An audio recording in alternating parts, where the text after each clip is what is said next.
Halo, Assalamualaikum semuanya. Kami dari kelompok 4 akan menjelaskan mengenai aplikasi teori belajar dalam pembelajaran. Nah, adapun dosen pengampu mata kuliah Psikologi Pendidikan yang pertama ada Bapak Profesor Dr. Haji Toto Sutarto, Gani Utari MPD, dan Ibu Mimi Halimah SPD MSI.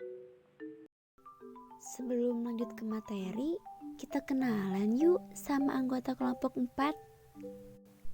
Yang pertama ada saya sendiri, Pratiwi Puji Lestari dengan NPM 2150400023. Kemudian ada Teh Imas Dewi Rani dengan NPM 21504006. Dan terakhir ada Teh Nur Ijatun Nafsinisa dengan NPM 21504019. Pembahasan pertama yaitu teori behaviorisme. Pengertian belajar menurut teori belajar behaviorisme ini adalah perubahan tingkah laku sebagai akibat dari adanya interaksi antar stimulus dan respon. Bentuk perubahan yang dialami siswa dalam hal kemampuannya dengan cara yang baru sebagai hasil interaksi antar stimulus dan respon. Kemudian ada faktor penting dalam pembelajaran behaviorisme ini.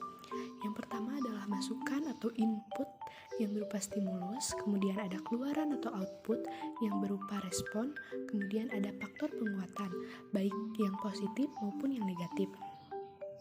Kemudian ada tokoh aliran behaviorisme, antara lain ada Thorndike, Watson, Carhall, Edwin Guthrie, dan Skinner. Pengertian menurut beberapa tokoh. Yang pertama ada menurut Berhas Frederick Skinner pada tahun 1904 sampai 1990. Operant conditioning atau proses penguatan perilaku operan baik positif maupun negatif yang dapat berakibat perilaku berulang kembali atau hilang. Kemudian, gaya mengajar guru secara searah dan dikontrol guru melalui pengulangan dan latihan. Kemudian manajemen kelas berupa usaha untuk memodifikasi perilaku atau behavior modification. Yang kedua ada menurut Edward Lee Thorndike pada tahun 1874 sampai 1949. Belajar merupakan peristiwa terbentuknya asosiasi-asosiasi antar peristiwa-peristiwa, yaitu stimulus dengan respon. Maksud dari stimulus itu sendiri adalah suatu perubahan dari lingkungan eksternal yang menjadi tanda untuk mengaktifkan organisme untuk beraksi atau berbuat atau respon. Respon sendiri adalah sembarang tingkah laku yang dimunculkan karena adanya rangsangan. Aplikasi teori behaviorisme dalam pembelajaran. Aliran ini menekankan pada terbentuknya perilaku yang tampak sebagai hasil belajar, mendudukan siswa sebagai individu yang pasif. Kemudian unsur-unsur penting dalam behaviorisme ini antara lain adalah adanya hubungan antara stimulus dan respon, kemudian siswa yang pasif, perilaku sebagai hasil belajar yang tampak, kemudian pembentukan perilaku dengan penataan kondisi yang ketat, reinforcement, dan hukuman. Sesuatu yang ada di dunia nyata menurut teori ini terstruktur rapi, teratur, maka orang yang belajar harus dihadapkan aturan yang jelas. Tujuan pembelajaran ditekankan pada penambahan pengetahuan. Kemudian evaluasi menekankan respon pasif, biasanya menggunakan paper dan pensil-tes. Aplikasi dasar dari teori behavioristik. Aplikasi teori ini dalam pembelajaran bahwa kegiatan belajar ditekankan sebagai aktivitas mimetik yang menuntut siswa untuk mengungkapkan kembali pengetahuan yang sudah dipelajari. Penyajian materi pembelajaran mengikuti aturan dari bagian-bagian keseluruhan. Kemudian pembelajaran dan evaluasi menekankan pada hasil, dan evaluasi menuntut satu jawaban benar. Jawaban yang benar menunjukkan bahwa siswa telah menyelesaikan tugas belajarnya. Langkah-langkah pembelajaran. Yang pertama adalah menentukan tujuan pembelajaran. Kemudian dilanjutkan dengan menganalisis lingkungan kelas, menentukan materi pelajaran, memecah materi menjadi bagian-bagian kecil, pokok bahasan, subpokok bahasan, topik, dan sebagainya.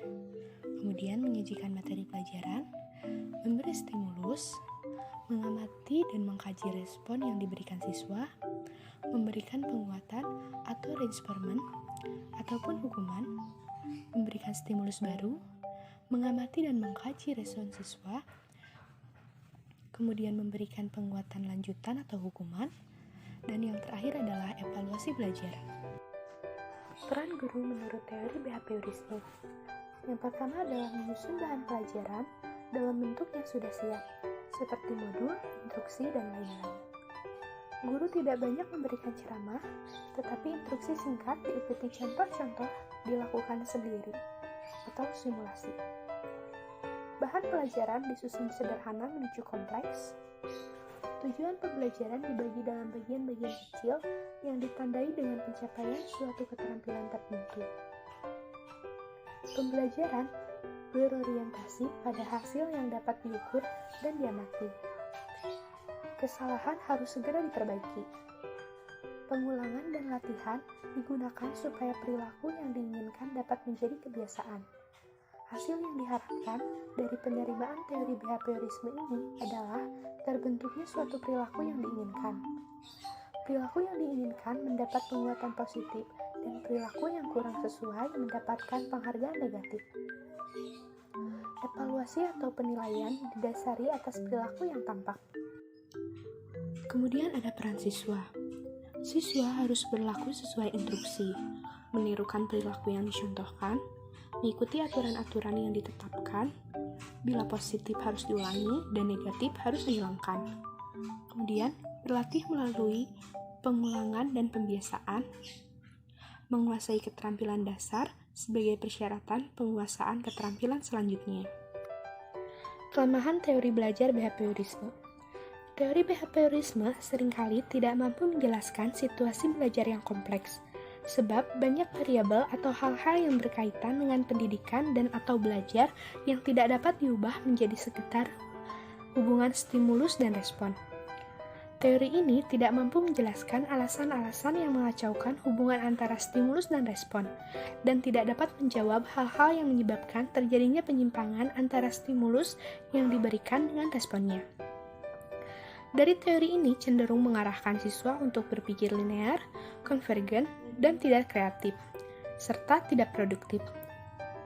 Pandangan teori ini bahwa belajar merupakan proses pembentukan, yaitu membawa siswa menuju atau mencapai target tertentu, sehingga menjadikan peserta didik untuk tidak bebas berkreasi dan berimajinasi. Teori kognitif, teori rekonstruktivisme.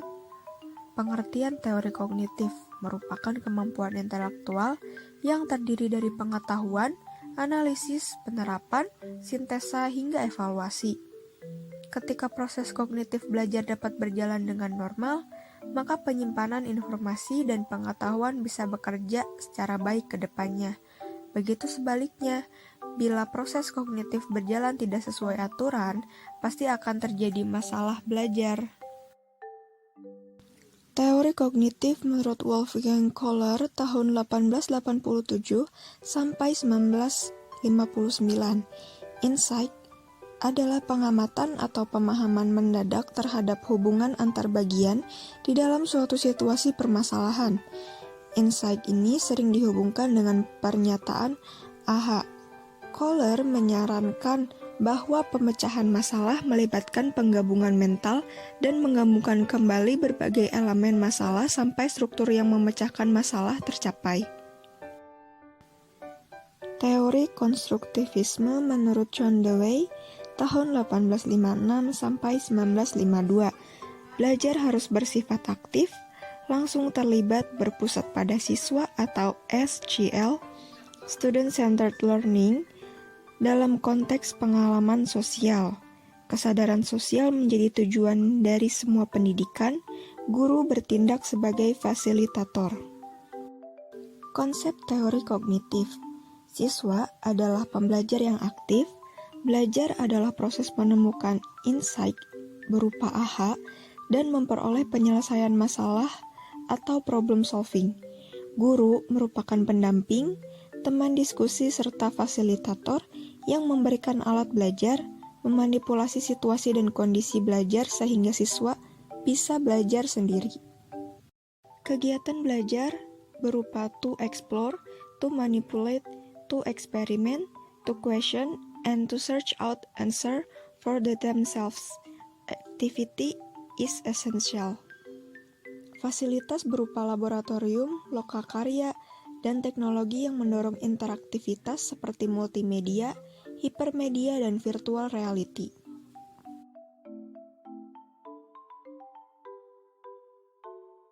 Aplikasi teori kognitif dan konstruktivistik dalam pembelajaran. Tujuan pendidikan menurut teori belajar kognitif adalah menghasilkan individu atau anak yang memiliki kemampuan berpikir untuk menyelesaikan setiap persoalan yang dihadapi. Kurikulum dirancang sedemikian rupa sehingga terjadi situasi yang memungkinkan pengetahuan dan keterampilan dapat dikonstruksi oleh peserta didik. Latihan memecahkan masalah seringkali dilakukan melalui belajar kelompok dengan menganalisis masalah dalam kehidupan sehari-hari. Peserta didik diharapkan selalu aktif dan dapat menemukan cara belajar yang sesuai bagi dirinya. Guru hanyalah berfungsi sebagai mediator, fasilitator, dan teman yang membuat situasi yang kondusif untuk terjadinya konstruksi pengetahuan pada diri peserta didik.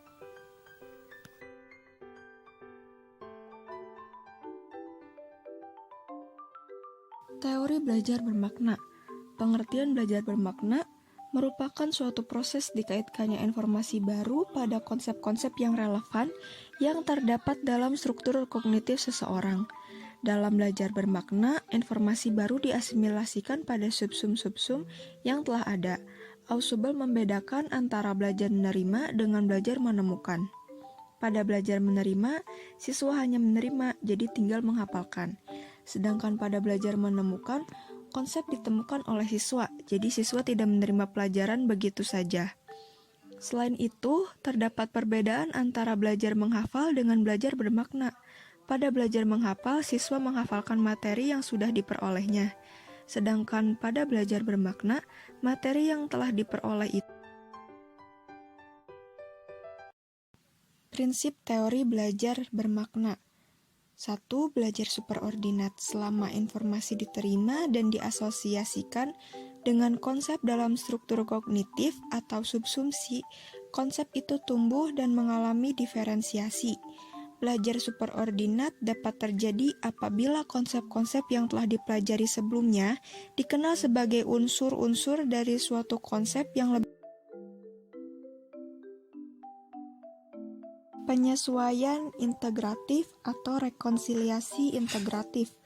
Mengajar bukan hanya urutan menurut diferensiasi progresif yang diperhatikan, melainkan juga harus diperlihatkan bagaimana konsep-konsep baru dihubungkan pada konsep-konsep superordinat.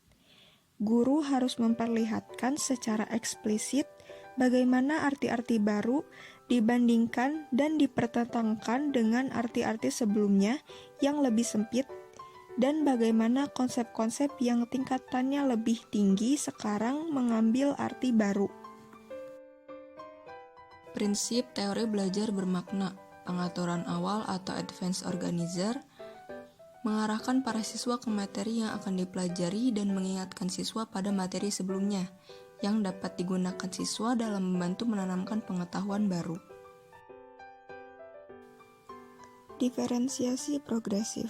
Pengembangan konsep berlangsung paling baik jika unsur-unsur yang paling umum, paling inklusif dari suatu konsep diperkenalkan terlebih dahulu dan kemudian baru diberikan hal-hal yang lebih mendetail dan lebih khusus dari konsep itu. Menurut Sulaiman, diferensiasi progresif adalah cara mengembangkan pokok bahasan melalui penguraian bahasa secara hierarkis, sehingga setiap bagian dapat dipelajari secara terpisah dari satu kesatuan yang besar.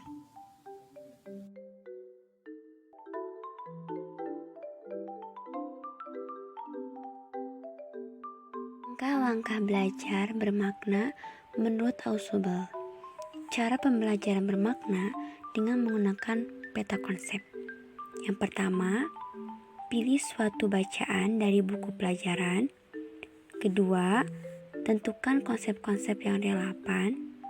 Ketiga, urutkan konsep-konsep dari yang paling inklusif ke yang paling tidak inklusif atau contoh-contoh. Keempat, susun konsep-konsep tersebut di atas kertas mulai dari konsep yang paling inklusif di puncak konsep ke konsep yang tidak inklusif di bawah. Kelima, hubungkan konsep-konsep ini dengan kata-kata penghubung sehingga menjadi sebuah peta konsep.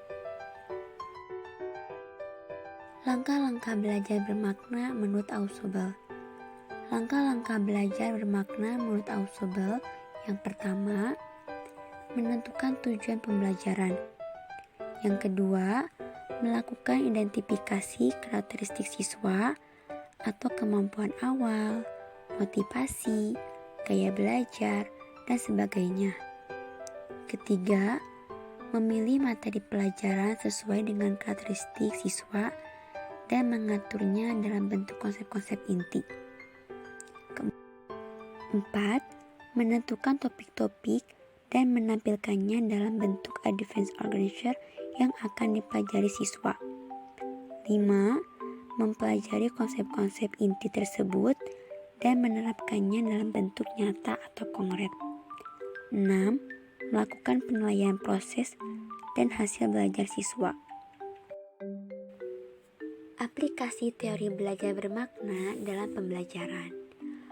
Untuk menerapkan teori Ausubel dalam pembelajaran, Dadang Sulaiman 1988 menyarankan agar menggunakan dua fase, yakni fase perencanaan dan fase pelaksanaan. Fase perencanaan terdiri dari menetapkan tujuan pembelajaran, mendiagnosis latar belakang pengetahuan siswa, membuat struktur materi, dan mempromosikan pengaturan awal. Sedangkan fase pelaksanaan dalam pembelajaran terdiri dari pengaturan awal, diferensiasi progresif, dan rekonsiliasi integratif. Teori humanistik. Pengertian teori belajar humanistik adalah teori yang menyatakan bahwa manusia berhak mengenali dirinya sendiri sebagai langkah untuk belajar, sehingga diharapkan mampu mencapai aktualisasi diri. Itulah mengapa teori ini beranggapan bahwa proses belajar dinilai lebih penting daripada hasil belajar itu sendiri. Pengertian tersebut juga berlaku jika teori ini diterapkan di kegiatan pembelajaran. Artinya, pengertian teori belajar humanistik bisa disamakan dengan pengertian teori pembelajaran humanistik. Teori humanistik menurut Albert Bandura. Teori belajar sosial atau kognitif sosial serta aplikasi diri. Modeling sama dengan peneladanan. Eksperimen bobodol menunjukkan anak meniru secara persis perilaku agresif dari orang dewasa di sekitarnya. Teori humanistik menurut Carl Roger. Experiential learning menunjukkan pada pemenuhan kebutuhan dan keinginan siswa. Kualitas belajar mencakup keterlibatan siswa secara personal, berinisiatif, evaluasi oleh siswa sendiri, dan adanya efek yang membekas pada siswa. Dua tipe belajar. Yang pertama ada kognitif, kebermaknaan. Kedua ada eksperiential, pengalaman atau signifikansi. Aplikasi teori humanistik dalam pembelajaran. Aplikasi teori humanistik lebih menunjukkan pada ruh atau spirit human being selama proses pembelajaran yang mewarnai metode-metode yang diterapkan. Guru ialah memberikan motivasi, kesadaran mengenai makna belajar dalam kehidupan siswa. siswa berperan sebagai pelaku utama atau study center yang memaknai proses pengalaman belajarnya sendiri. Diharapkan siswa memahami potensi diri, mengembangkan potensi dirinya secara positif, dan meminimalkan potensi diri yang bersifat negatif. Proses belajar yaitu menyenangkan dan bermakna bagi siswa. Sekian materi mengenai aplikasi teori belajar dalam pembelajaran. Semoga ilmu yang kami bagikan dapat bermanfaat bagi kita semua.